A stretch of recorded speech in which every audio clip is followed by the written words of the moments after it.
arrintaa waxaan u arkaa anigu arrintaa sax uma arko waxa ka amsana haddii noo yimaadaan in hawlo badan nagu furmayaan tusaalahaan kala qaraxi nagu furmayo amni baynu ku jirnaa isku socodkaanu si sax ah ma aaminsan waxaan aaminsanahay inaynu sideenna hore kala haano inta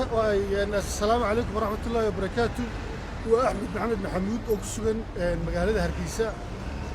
shirka Jabuuti waxaan uga rajaynaynay in laga hadlo two state solution labada waddan sidii ay u kala goran lahaayeen laakiin imika waxaan meesha ka soo baxay laga hadlayaa waa integration-kii ay wadamada Yurub ka hadlayeen 60kii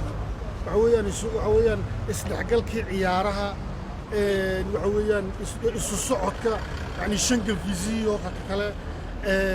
custom unionski waxyaalahaasi maaha yani waxa imika halka ka muuqanaysa in qadiyadii Soomaaliland meesha ka baxday ee meesha lagaga wada hadlay isdhexgal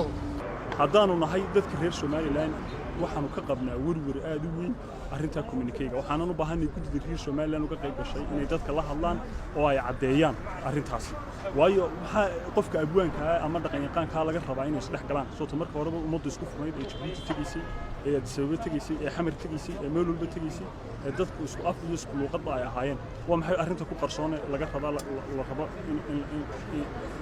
inay dhacdo marka arrintaa waxaan u baahanay guddiga reer Soomaaliland uga qayb gasho wada hadalladaas inay dadka la hadlaan una sharaxaan assalaamu calaykum warahmatullaahi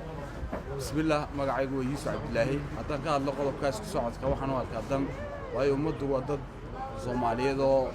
ka dhaxayn karo waayo caafimaad xagga loo tagi karaa xagga caafimaad loo iman karaa markaas ku socodka bulshada daweyn baa ku jirta waan soo dhaweynaa assalaamu calaykum